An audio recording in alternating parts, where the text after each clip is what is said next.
Yes. So you start off everything by blaming someone else on something that you have done.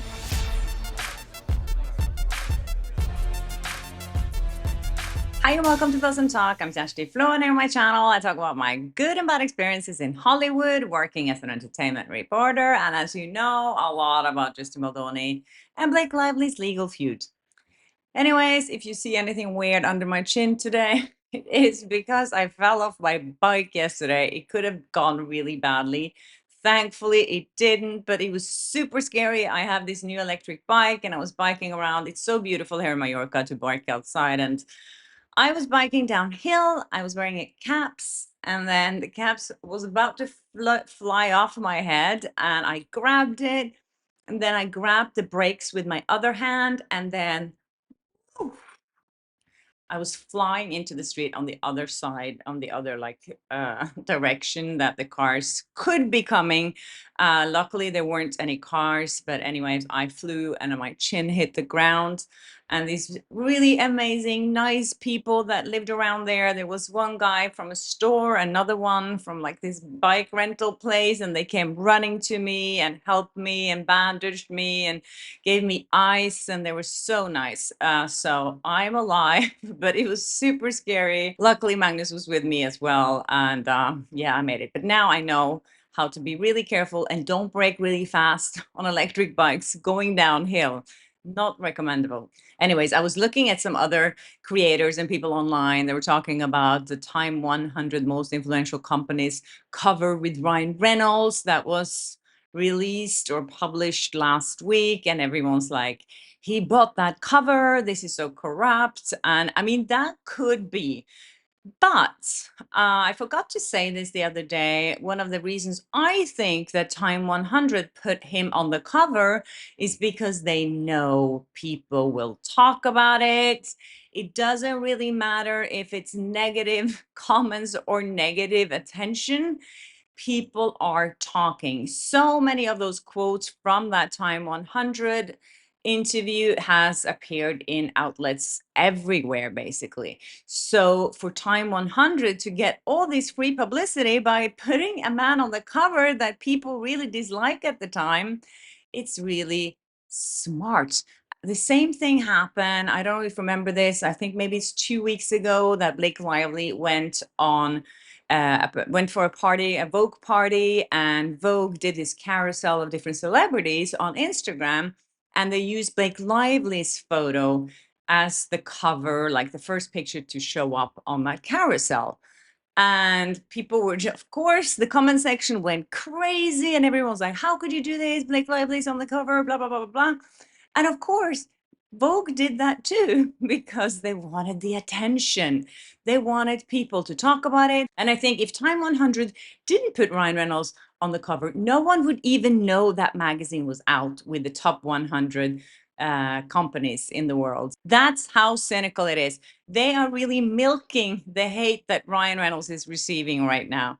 I find it so fascinating as well that Ryan is posting about this and then closing off the comment section after 19 people liked or commented something positive. It just looks terrible that he only has like 19 friends that can say something nice about him and Maximum Effort, which was the company that he was talking a lot about, and which was the company that was one of the top 100 most influential blah blah blah in the world. Also imagine how this story is flooding the media, the the Google search engines. So this is the story that will come up now if you Google Ryan Reynolds, not all the controversies around Blake Lively and Justin Baldoni. I mean, those things come up too, but not first when you search. So this is how they do it, you guys. This is how they manipulate us. Talking about manipulation, thank you, Franca, for sending me this. This video is about how to spot projected propaganda, which is what we have seen Blake Lively do throughout this entire process. But when I saw this woman talking about it, it makes so much sense. And I never even thought about this is exactly what politicians do all the time. And it works. This is called projection propaganda. It's when a leader or government blames someone else for the very thing that they are guilty of. By blaming others for the exact harm you're doing or planning to do, you get to tell your side of the story first. And that gives you a big advantage. You can make the people you're targeting look like the bad guys. You can also make your actions, even if they're aggressive or unfair, look like self-defense. And you can make your audience feel afraid, so they'll take your side.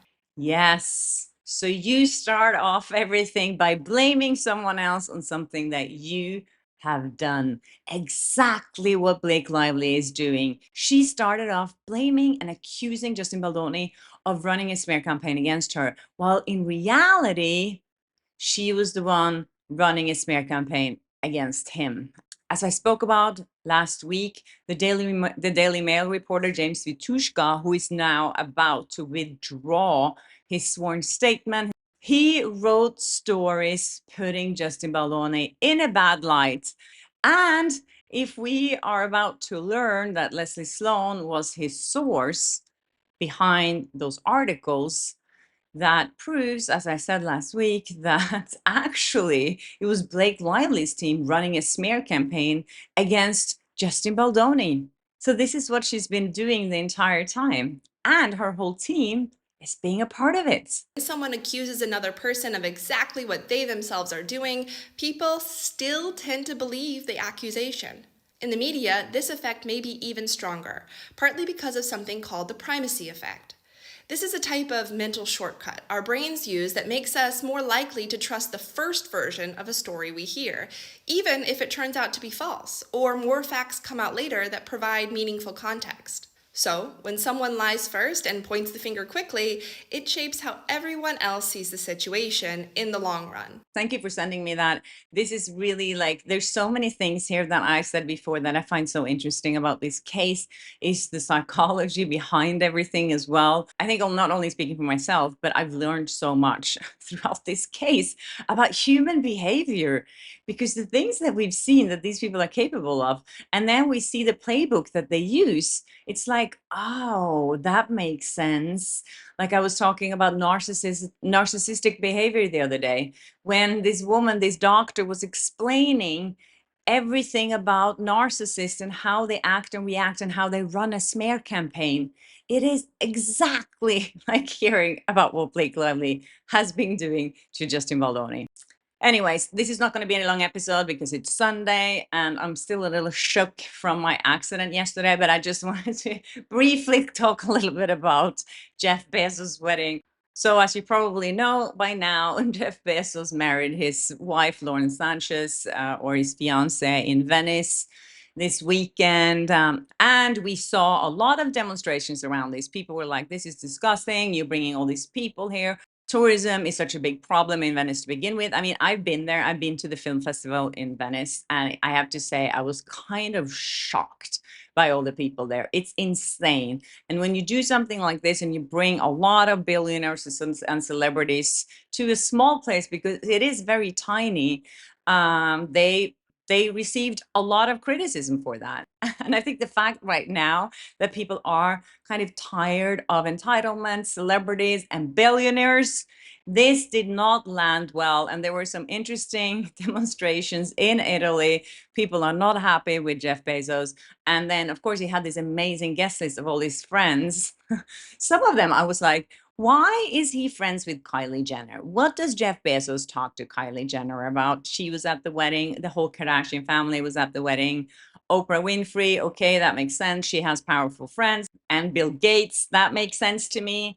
Sydney Sweeney, how does she know Jeff Bezos? And Mick Jagger, okay. Orlando Bloom, he was maybe looking for a new girlfriend. I think, yeah, it's over between him and Katy Perry. And Tom Brady was there as well. I guess all these famous or rich people, they just know each other. And I think one of the reasons why Jeff Bezos invited all these people is because he wants the attention. He wants to show the world, like, look at me. I have all these friends and they're flying in with their private jet. The carbon footprint from that wedding, I think I read somewhere, was like 20 times of what a regular wedding would be, because so many people fly in on private jets. And of course, they were so much worse. then flying commercial. Hello Magazine did an estimate on how much carbon footprint that this wedding would produce, and it was 1,000 tons, which is, as you can imagine, a lot. Still, Leonardo DiCaprio was there, but he was so embarrassed to be there that he did not show his face once to the press. But it was so obvious that it was him. And now people are making these funny memes about Leonardo DiCaprio trying to hide and pretend that he wasn't there, because as you know, he's been very vocal about his fight against global warming, and he's been putting a lot of effort into trying to help save the world, but now he kind of looks like a hypocrite. So this is one of my favorite ones. It says, "No one knows I'm at Jeff Bezos' wedding." This was one day when he just had his caps really far down in his face. Then we have this one, The Great Capsby, which, yeah, it's quite funny as well. He was in The Great Gatsby. But this one is my favorite.